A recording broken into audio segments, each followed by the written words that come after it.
The clock on my microwave read 6:42 a.m. when the sound began.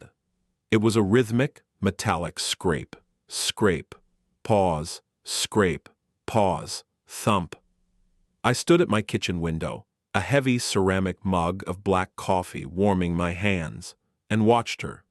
Her name was Carol Bassinger, and she was on my property with a post hole digger and a pile of 4x4 treated pine posts. She was the self-appointed queen of the Lakeside Landing Homeowners Association, a monarch whose kingdom was a 57-house subdivision and whose scepter was a 3-ring binder of selectively enforced covenants. She wore a pristine white visor, a pink tennis skirt, and a look of grim determination as she methodically tore into the soft earth at the edge of my lawn, where it met the narrow path leading down to the water. A small, professionally printed sign lay on the grass beside her, its bold letters proclaiming, "Lakeside Landing Community Beach, private property of the LLHOA, no trespassing." I took a slow sip of my coffee. The steam fogged the window pane for a moment, obscuring her. When it cleared, she had one of the posts planted and was tamping the dirt around it with her foot. She was building a fence on my land to block my access to my own beach. I had owned this property for less than a year, having inherited it from my uncle, a man who valued his privacy as much as I did. The property line, as clearly defined on the plat map, filed with the county recorder's office in 1958, extended 150 feet, past the path, across the sand, and 10 feet into the lake itself. The beach was not community property, it was mine. The tax bill I paid every 6 months, which included a specific assessment for that waterfront parcel, was a testament to that fact. I watched her for another 3 minutes. I timed her rhythm. It took her approximately 94 seconds to dig a hole, plant a post, and tamp it down. She was efficient, I'll give her that. When she started on the third post, the one that would directly intersect the stone path my uncle had laid 50 years ago, I placed my mug on the counter, slipped on a pair of boat shoes, and walked outside. The morning air was cool and smelled of damp soil and lake water. She didn't notice me until I was about 20 feet away. "Good morning, Carol," I said. My voice was even, calm. It's the voice I used for depositions. She straightened up, leaning on the post-hole digger like it was a royal staff. A sheen of sweat glistened on her forehead, but her expression was one of pure, unadulterated authority. "Mr. Miller," she said, her tone clipped and accusatory, as if my very presence was an act of aggression. "I was hoping to have this done before you woke up, to avoid a scene." "A scene," I repeated, not as a question but as a statement of fact. "You're on my property, digging holes and preparing to build a fence, and you were hoping to avoid a scene." "This is not your property," she declared, pointing a manicured finger at the ground. "This access path and the beach have been used by the community for 40 years. It's common area. The board had a vote. We are formalizing the boundary to prevent any future misunderstandings." I looked at the hole she had dug, the displaced stones of the path, the pile of posts. "There is no misunderstanding. Carol, you are trespassing. The tools you are using are damaging my property. The sign you intend to post is fraudulent."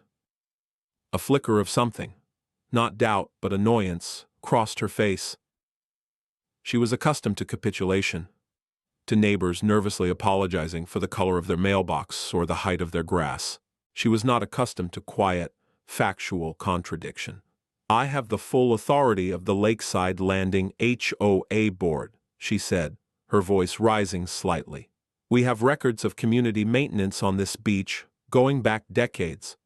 We have photographs of the annual 4th of July picnic happening right here. It is, by historic use and community understanding, our property. Now, I have a copy of the violation notice and the new boundary rule right here." She gestured to a clipboard leaning against the pile of lumber.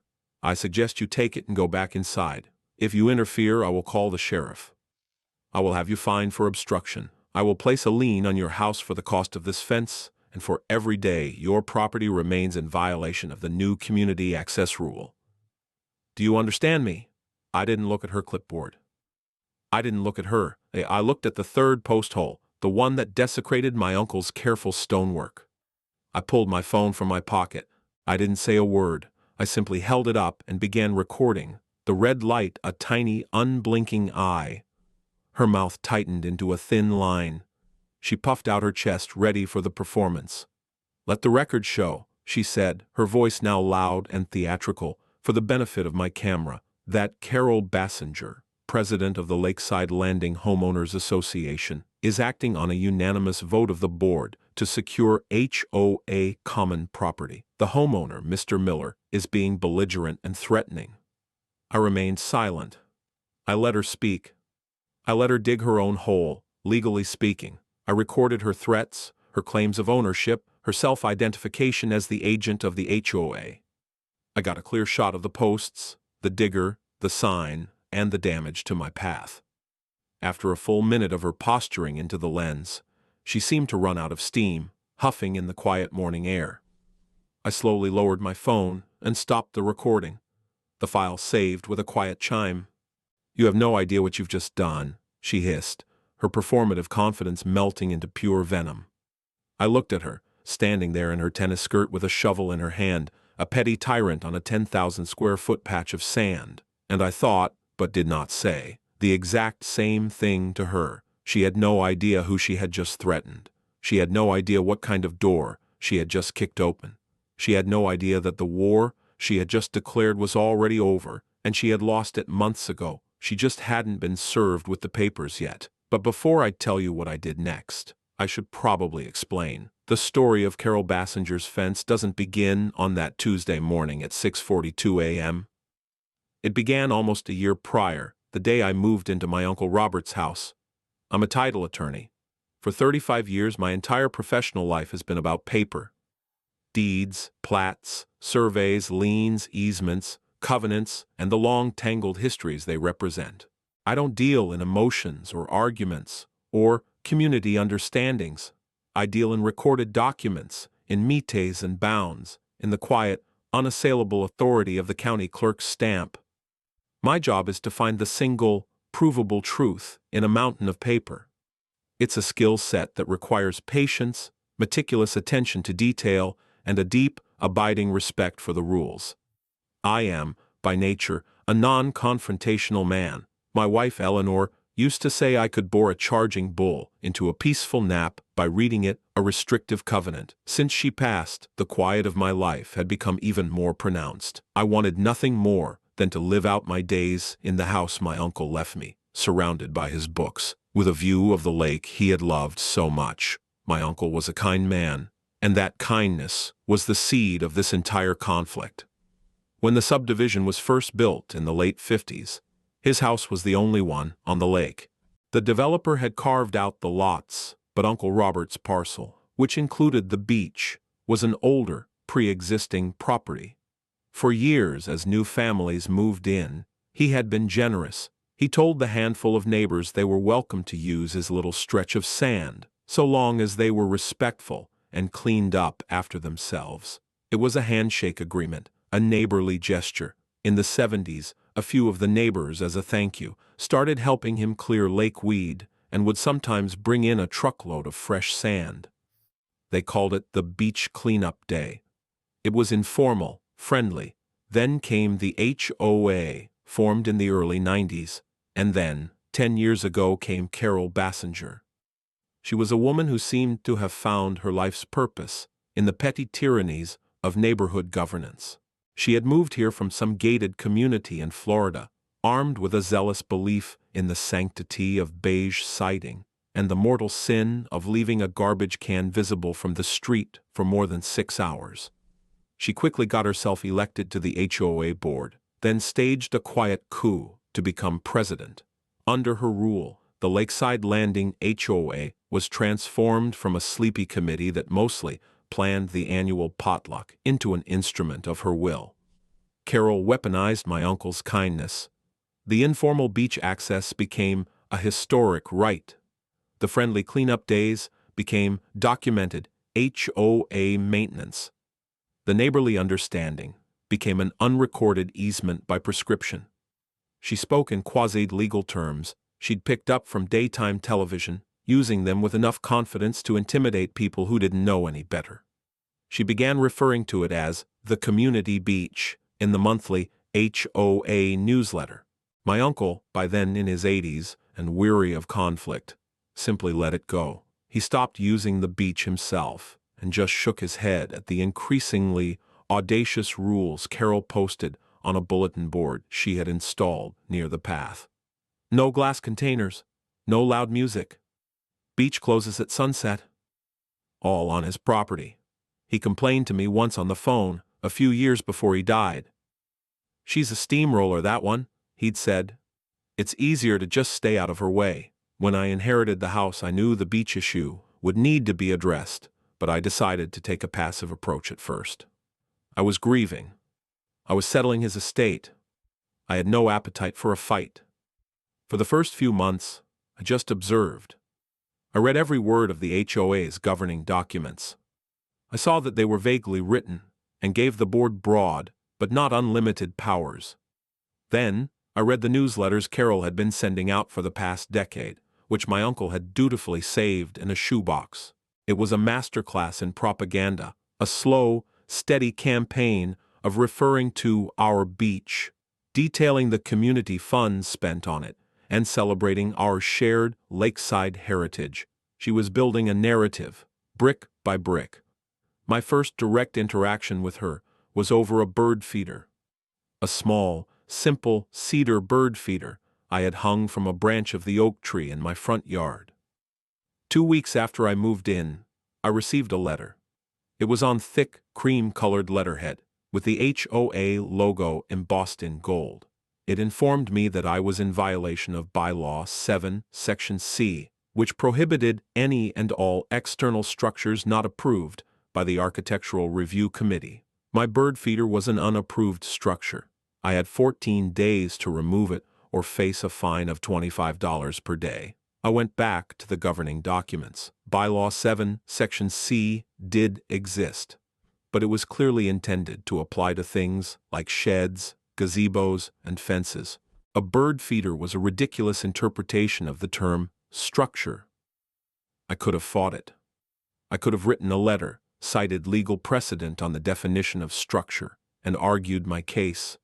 But I didn't. Instead, I took the bird feeder down, and I wrote a check for $25 for the one day I was technically in violation before receiving the notice. I mailed it to the HOA. I kept the receipts. I made a copy of the violation letter and my check. I opened a new file folder on my computer desktop. I labeled it simply HOA. That was the day my quiet, professional instincts kicked in. Carol Bassinger wasn't just a neighborhood nuisance. She was a liability, and liabilities need to be managed. The best way to manage them is to let them create their own record of overreach. Over the next several months, the violations continued. My garden hose was not coiled in a perfectly circular fashion, as stipulated by a new rule she had passed. Fine, $20. I paid it. I kept the receipts. The newspaper was not retrieved from my driveway by 8 a.m. Fine, $15 paid, receipt filed. I was building a paper trail not of my infractions, but of her increasingly arbitrary and capricious enforcement. I wasn't the only one.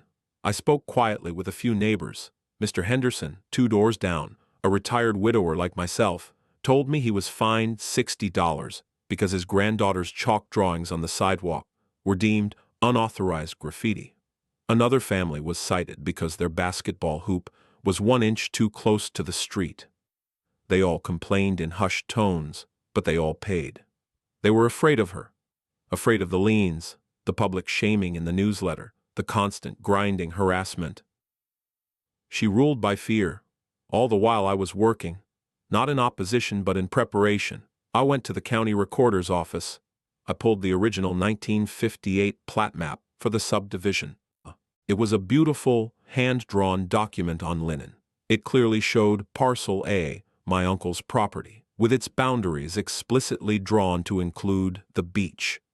It also showed the common area, a small park, and the clubhouse. explicitly deeded to the HOA. The beach was not included. I pulled the deed for every single one of the 57 homes in the subdivision. Each one referenced the 1958 plat map as the legal description of their property and the common areas. I then pulled my own chain of title, going all the way back to a land grant from the state in the 1890s. It was an unbroken, unassailable line of ownership. On paper, the matter was not just clear. It was absolute. I knew a simple conversation wouldn't work with a woman like Carol. Showing her the deed would be pointless. She didn't operate in a world of facts. She operated in a world of will. Her will. So I took the next step. I hired a colleague, a litigator named Ben Carter who specialized in real estate disputes. I didn't want him to fight for me. I wanted him to help me build an impregnable fortress of legal documentation. The first thing we did was file a suit to quiet title. It's a legal action designed to settle any and all claims against a piece of property, to wipe the slate clean, and produce a court judgment that declares, with the full force of the law, who owns it. It's the ultimate trump card in a property dispute. We filed it against the Lakeside Landing Homeowners Association, John Doe and Jane Doe, a legal catch-all for anyone and everyone who might try to claim an interest in the property. The HOA was served with a summons. It was a legal requirement. I knew Carol would receive it. I also knew how she would react. The minutes from the next HOA board meeting, which were posted on the community website, told the story. Under new business, it simply said, discussed and dismissed frivolous lawsuit from new homeowner on Lot 1, no action required. She had no idea. She likely saw the legal papers, decided they were an annoyance, and told her hand-picked, compliant board members that it was just some silly paperwork and that she would handle it. She never responded to the court. She never hired an attorney. She just ignored it. And in the world of law, ignoring a summons is the equivalent of a forfeit. After the legally mandated waiting period, we went back to the judge. We presented our evidence, the deeds, the plat maps, the tax records.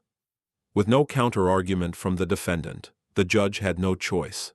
He granted us a default judgment. He signed a decree stating that my title to the property, including the beach, was quieted against all claims, and that the Lakeside Landing HOA had no right, title, or interest whatsoever in said property. I had the judgment recorded at the county clerk's office. It was now part of the official land record, as solid and real as the ground itself. I had a framed copy made for my office wall. All of this was done quietly, methodically, over the course of 6 months. On paper, I had already won. Carol just didn't know it yet. Which brings us back to that Tuesday morning. After her theatrical performance for my phone's camera, I knew I had to escalate. The quiet title judgment was my ultimate weapon, but I wanted to save it for the perfect moment. First, I needed to follow the process. I needed to show that I had made every reasonable attempt to resolve this peacefully. I went back to my desk. I typed up a formal cease and desist letter. It was polite but firm. It cited the specific state statutes for trespassing and property damage. It detailed her actions that morning. Crucially, it did not mention the quiet title action. I attached a high-resolution color copy of the 1958 plat map with my property lines highlighted in yellow. I attached a copy of my most recent property tax bill with the line item for the beach parcel circled in red. I sent it to her via certified mail, with return receipt requested. This created a legal record that she had received and signed for the document. Her response came 3 days later. The mailman delivered my certified letter back to me. Scrawled across the front in thick red marker were the words, "Refused, return to sender." She hadn't even opened it. Tucked under the green return receipt card was a new violation notice from the HOA. It was a $250 fine for failure to maintain community access path. She was fining me for the damage she had caused. It was a breathtakingly audacious move. I photocopied the refused envelope and the new fine. I added them to my folder. The paper trail was growing longer and more damning. I decided a second attempt was necessary. This time I had Ben, my attorney, send a letter on his official letterhead. It was more forceful. It demanded that the HOA and its agents, specifically Carol Bassinger, immediately cease all entry onto my property. It stated that any further incursion would result in immediate legal action, seeking both injunctive relief and monetary damages. It again included the plat map and the tax bill. This one I knew she wouldn't be able to ignore so easily. A letter from a lawyer tends to focus the mind. Her response to this was not to refuse it, but to escalate. The following Saturday, while I was out running errands, she convened an emergency work crew composed of 2 of her board cronies and a hapless-looking teenager who was probably trying to earn community service hours. They finished the fence. When I returned home, there was a crude, 4-foot-high pine fence running across the edge of my lawn, complete with a padlocked gate blocking the path. The fraudulent community beach sign was now screwed proudly to the gate. My phone buzzed with a new email from the HOA's general account. It was a notification that a special assessment of $1,500 had been levied against my property to cover the cost of the emergency security fencing required to protect HOA assets from homeowner encroachment. She had no idea that I had a secret weapon. 2 of them, actually. The first was a series of small, cellular-enabled trail cameras I had installed in the trees, overlooking the path and the beach weeks ago. They were camouflaged, silent, and motion-activated. I had crisp, high-definition video of her and her crew trespassing, building the fence, and installing the sign. I had footage of them laughing as they did it. The second weapon was the quiet title judgment, still sitting silently in its folder, waiting for its grand entrance. I went back to my desk and got to work. I sat down with Ben. We reviewed the mountain of evidence I had collected. The fines, the refused letter, the new fence, the special assessment, the video footage. It was a textbook case of harassment and conversion, the legal term for treating someone else's property as your own. But we also discovered something else, something far more explosive.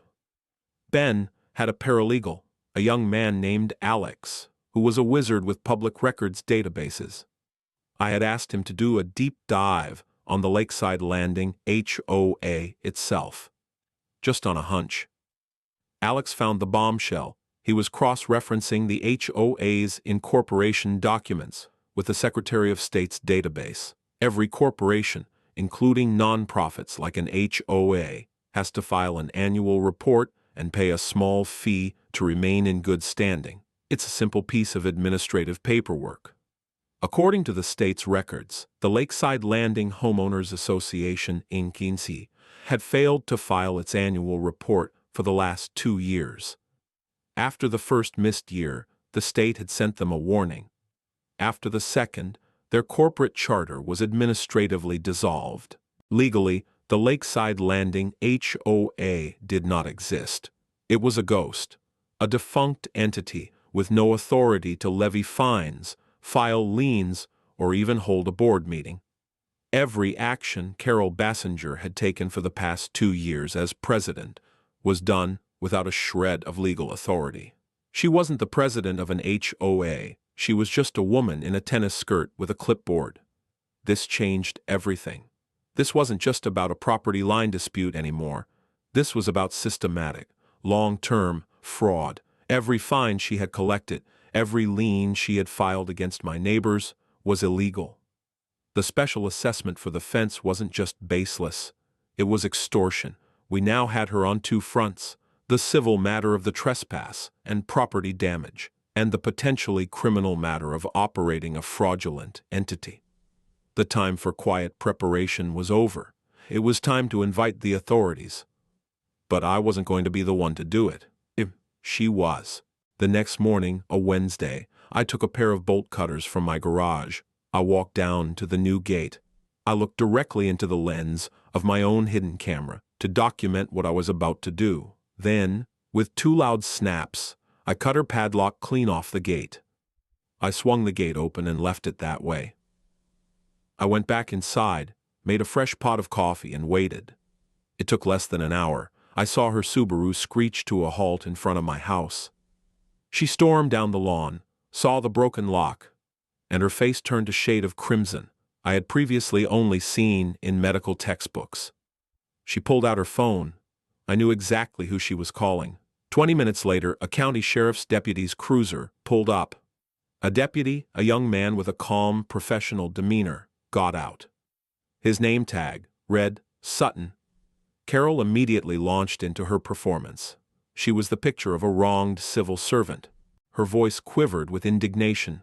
"Thank you for coming, officer. This man," she said, pointing dramatically at my front door, "has destroyed HOA property. He cut our security lock. He is trespassing on our community beach. I want him arrested." I walked outside to meet them, holding a simple manila folder. "Good morning, deputy," I said calmly. "I'm David Miller. I own this property." Deputy Sutton looked from her frantic gesticulations to my placid expression. He was a neutral authority trained to assess, not to react. "Ma'am, can you please tell me what happened?" "He happened," Carol shrieked. "He moved in here and has been nothing but trouble. We, the Homeowners Association, own this beach. It's been ours for 40 years. We had to install this fence for the community's safety, and he destroyed it. It's vandalism, malicious destruction of property." The deputy turned to me. "Sir, what is your side of the story?" This was the moment. The presentation of evidence. I opened the folder. I didn't present everything. Just 2 key documents. "Deputy," I began, my voice steady and low. "This is a copy of my deed to this property, recorded with the county in my name.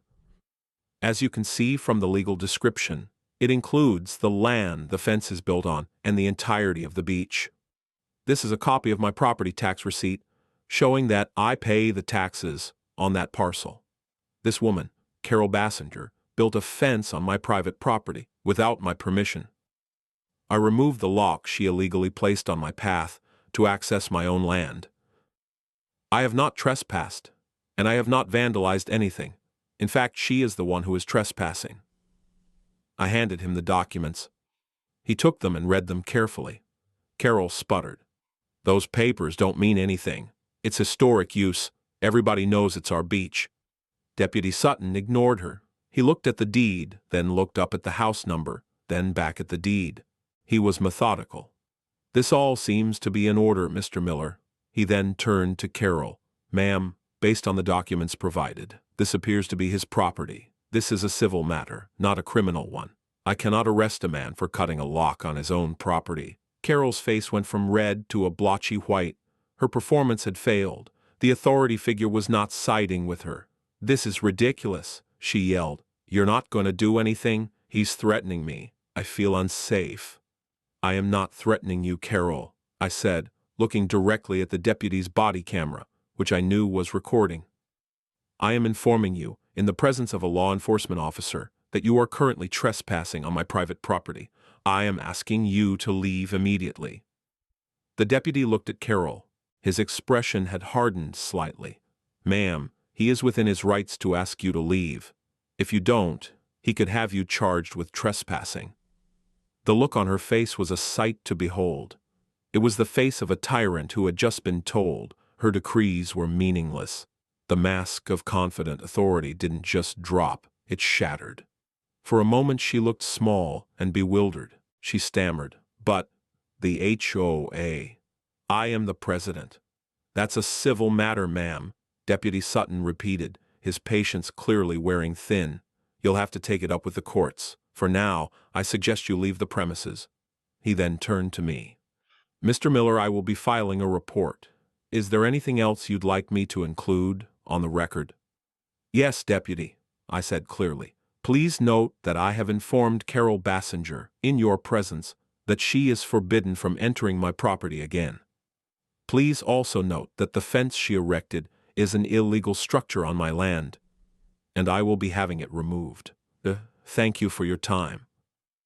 He nodded, handed my papers back, and gave Carol one last, pointed look. She finally seemed to grasp that she had lost. She turned without another word, marched back to her Subaru, and sped away. The deputy gave me a small, almost imperceptible nod before getting back in his cruiser. The entire interaction was now a matter of public record, captured on his body camera and documented in his official report. Another piece of evidence for the folder, the incident with the sheriff, was a turning point. It was a public crack in Carol's armor of infallibility. And people noticed. That evening, there was a quiet knock on my door. It was Mr. Henderson, the man whose granddaughter's chalk drawings had been deemed graffiti. He was a small, stooped man in his late 70s, and he clutched an old shoe box in his hands. "Mr. Miller," he began, his voice barely a whisper. "I saw the sheriff here today. I saw you stand up to her." He looked down at the box. "I'm not a brave man. My wife, she used to handle these things. But since she's been gone, I just pay the fines. It's easier. But what Carol is doing, it's not right." He was the fearful ally, the conscience of the community. I invited him in. He sat at my kitchen table and opened the shoebox. Inside were dozens of cassette tapes. I was the HOA secretary for 15 years before she took over, he explained. I recorded all the meetings. It was required by the bylaws. After she pushed me out, I just kept doing it. I sit in the back. Nobody notices the old man with his little tape recorder. He pushed a specific tape across the table. "This is from the board meeting 3 years ago, the one where they first discussed the beach. Listen to it." I found an old cassette player in my uncle's study and pressed play. The audio quality was tinny, but the voices were clear. I heard Carol's distinct, hectoring tone. And then I heard it. A board member, a man I didn't recognize, asked, "But Carol, the plat map is clear. That beach is part of Robert Miller's property. We can't just claim it." And Carol's reply, dripping with disdain, "The map is a technicality. He's an old man. He never uses it. We use it. We maintain it. Possession is 9/10 of the law. As long as we act like we own it, eventually we will." It was a smoking gun. It was a clear, unambiguous admission that she knew the property wasn't hers, and that her entire campaign was a deliberate, bad faith effort to take it. Mr. Henderson's bravery was contagious. The next day, I received a call from another board member, the treasurer, a woman named Susan, who had always seemed uncomfortable during the meetings. She was the disillusioned insider. "Mr. Miller," she said, her voice tight with anxiety, "I saw the sheriff's report online. I can't be a part of this anymore. Carol had me cut a check from the HOA reserve fund for $1,500 to that fencing company. The invoice just says property maintenance. She's falsifying financial records to cover her tracks. She's going to get us all sued." Susan agreed to provide a sworn affidavit detailing the financial malfeasance and Carol's history of overruling any board member who questioned her. The coalition was forming. I was no longer just one man against an HOA. I was the focal point for a community that had finally had enough. Carol, feeling her power base crumble, made one last, desperate move. It was the final escalation, the overreach that would seal her fate. 2 days after the sheriff's visit, a process server showed up at my door. He served me with 2 documents. The first was a temporary restraining order. In her petition to the court, Carol had fabricated a story of me threatening her, screaming at her, and making her fear for her life. It was a work of pure fiction. The second document was a notice of a lien filed against my property for $5,000. The original $1,500 for the fence, plus penalties, interest, and a new, massive fine for malicious destruction of HOA property, the padlock. She had filed it with the county recorder that morning. It was a cloud on my title, a baseless but official-looking claim designed to intimidate and harass. This was her fatal mistake. Filing a fraudulent restraining order is perjury. Filing a fraudulent property lien is a felony in our state. She had crossed the line from petty tyranny to serious crime. And she had done it right before the big show. In her rage, she had also called for an emergency all-member meeting of the HOA. The agenda was simple: vote to authorize foreclosure proceedings on the property of David Miller for failure to pay assessments and for violating community covenants. The meeting was scheduled for the following Tuesday night at the community clubhouse. It was her home turf, filled with her supporters. She intended it to be a public execution. She had no idea it was going to be her own. The night of the meeting, the clubhouse was packed. The air was thick with tension. Carol's supporters, a dozen or so homeowners who benefited from her selective enforcement, sat in the front rows, looking smug. The rest of the community, the majority who lived in quiet fear of her, filled the back. They looked nervous, but also curious. Something felt different this time. Mr. Henderson sat in the front row, right next to me. My attorney, Ben, sat on my other side, a thick leather briefcase on his lap. The setting was perfect for her brand of theater. Carol stood at a podium at the front of the room, a gavel in her hand. She was dressed in a severe navy blue pantsuit, looking every bit the part of the powerful executive. She banged the gavel. "This emergency meeting of the Lakeside Landing Homeowners Association is now in session," she announced, her voice ringing with false authority. She began her performance. It was a masterpiece of manipulation. She spoke of community values and protecting our shared assets. She painted me as a wealthy, arrogant outsider, a man who had inherited a property and now sought to destroy the traditions the rest of them had built over decades.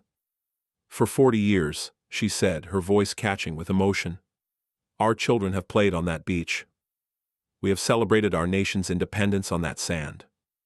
It is the heart of our community, and this man," she pointed a trembling finger at me, "wants to take it away. He wants to put up a wall and keep us out. For greed." She then detailed my campaign of harassment. She talked about my belligerence, my destruction of property, and the threats that forced her, a single woman just trying to do her civic duty, to file a restraining order to protect herself. Tears welled in her eyes. "He is trying to bully us, to intimidate us, but we will not be bullied. Tonight we will vote to defend our community. We will vote to foreclose on this man who refuses to respect our rules and our home."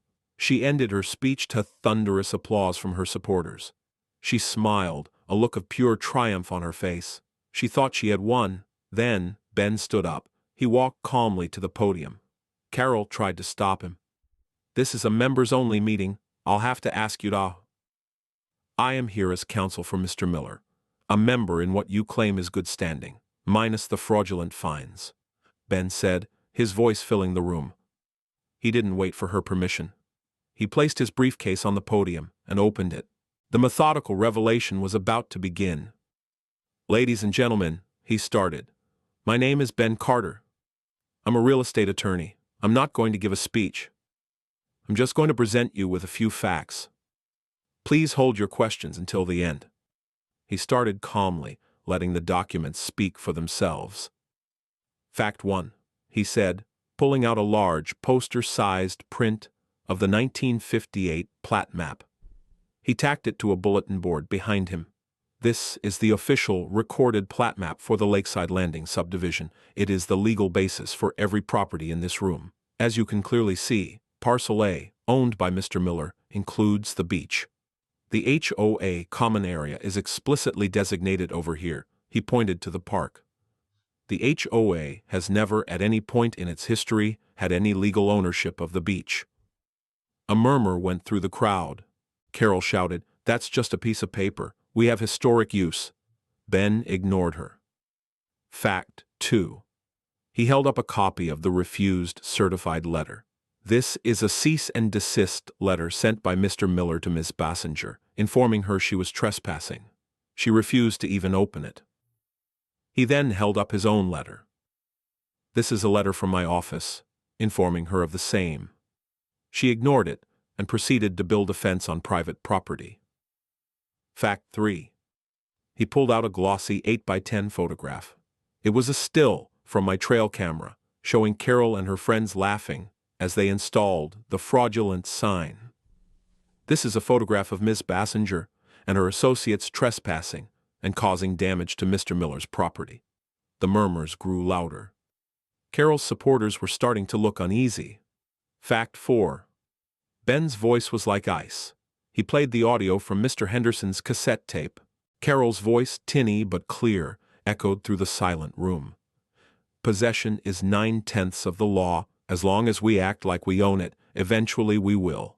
A collective gasp went through the crowd. People were turning to look at Carol, whose face had gone pale. The mask was beginning to crack. "That recording is illegal," she shrieked. "Our state has one-party consent for recordings, Carol," Ben said without looking at her. Mr. Henderson, who was present, consented. "It is perfectly legal. And it is a recording of you admitting to a deliberate, bad-faith attempt to seize private property." He then produced Susan's sworn affidavit about the financial cover-up. He read it aloud. The room was in stunned silence. And then came the collapse. Ben saved the two biggest bombshells for last. "Now, for the final two facts," he said, his voice dropping slightly for dramatic effect. "Ms. Bassinger has based her entire campaign of harassment on the authority of the HOA. She has fined you, she has liened you, and she has threatened you, all in the name of the Lakeside Landing Homeowners Association. The only problem is, the Lakeside Landing Homeowners Association does not legally exist." He held up a certified document from the Secretary of State. "This is a certificate showing that the corporate charter for your HOA was administratively dissolved 2 years ago for failure to file its annual reports. For 24 months, every fine levied, every assessment collected, every lien filed, and every meeting held by Miss Bassinger has been a complete and utter fraud. She has been acting with zero legal authority." The room erupted. People were on their feet, shouting. Carol stood frozen at the podium, her face a blank mask of horror. She finally understood, but Ben wasn't finished. He held up one last document. It was thick, bound with a blue legal cover, and bore the seal of the county court. "And finally," he boomed over the noise, "for anyone who still has any doubt about who owns the beach, this is a quiet title judgment signed by Judge Eleanor Vance of the Superior Court 3 months ago." He held it up for all to see. "It's a court order. It declares that Mr. Miller holds perfect, unassailable title to his property, including the beach, and that the Lakeside Landing HOA, even if it did exist, has no right, title, or interest in it whatsoever." Ms. Bassinger was served notice of this lawsuit. She chose to ignore it. The court has already ruled. This entire meeting, this vote, this foreclosure, it's all a meaningless fantasy. That was the moment. The turning point. The sound in the room died instantly. Every eye was on Carol. Her composure didn't just shatter, it vaporized. The mask of the tyrant was gone, replaced by the slack-jawed, hollow-eyed expression of someone who has just watched their entire world burn to the ground in the space of 5 minutes. She opened her mouth, but no sound came out. She swayed slightly, gripping the podium to keep from falling. She had no idea, until that very second, she truly had no idea of the depth of her miscalculation. The aftermath was swift and brutal. The verdict, legally speaking, was a foregone conclusion. In the weeks that followed, a dozen homeowners led by Mr. Henderson, and armed with the evidence Ben and I had presented, filed a class action lawsuit against Carol and the other board members personally. They sued for the return of every illegally collected fine and assessment from the past 2 years, plus punitive damages for fraud. The district attorney, alerted by a letter from Ben that included the evidence of the fraudulent lien and perjury in the TRO application, opened a criminal investigation. Carol Bassinger lost everything. The court ruled decisively in the homeowner's favor. The judgment against her was in the hundreds of thousands of dollars. She had to sell her house to pay for it. She pleaded guilty to the criminal charges to avoid jail time, receiving 5 years of probation and a felony conviction that would follow her for the rest of her life. She was publicly humiliated, a pariah in the community she had once ruled with an iron fist. She moved away in the middle of the night. Her reign of terror over, the community began to heal. A proper, legally constituted HOA was formed. The old, ridiculous rules were rescinded. Mr. Henderson was, to his great surprise, elected the new president by a unanimous vote. His first act was to issue a formal, written apology to me and to every other homeowner who had been harassed by Carol. The illegal fence on my property was taken down, the wood repurposed to build a new bench for the actual community park. The neighbors who had once been afraid to even make eye contact with me now waved when I walked by. A few even stopped to chat. The fear was gone, replaced by a quiet sense of relief and renewal. I sit on my beach now, in a comfortable Adirondack chair my uncle built decades ago. It's a cool evening in early autumn. The lake is calm, like a sheet of dark glass. The quiet title decree hangs in a simple black frame on my office wall, a tangible symbol of the victory. But the true symbol is this peace. The sound of the water lapping against the shore, the call of a loon somewhere out in the twilight. Ownership, I've come to realize, is not about exclusion or control. It's not about fences and signs. It's about stewardship. It's about the responsibility to preserve a small piece of the world, to keep it safe, to respect its history. My uncle understood that. He shared this place out of kindness, and Carol tried to take it by force. She confused a gesture of grace with an admission of weakness. She believed that her will could rewrite reality, that a narrative repeated often enough could supplant the truth written on paper and recorded in the halls of law. I kept the receipts. I followed the process. I relied on the quiet, patient power of documented fact. In the end, it wasn't a dramatic courtroom confrontation that defeated her. It was the slow, methodical accumulation of truth. It was a stack of paper, a recorded deed from 1958, a canceled check for a $25 fine, a signature on a certified mail receipt, a line item on a tax bill. Each one a small, solid brick in a wall of evidence that she, in her arrogance, never even saw being built. She brought a performance to a procedural fight. And in the quiet, orderly world of rules and records, the loudest voice rarely wins. The victory isn't a triumphant shout, but a deep, long exhale. It's the feeling of order restored. It is simply peace. And on this quiet evening on my own private beach, that is more than enough.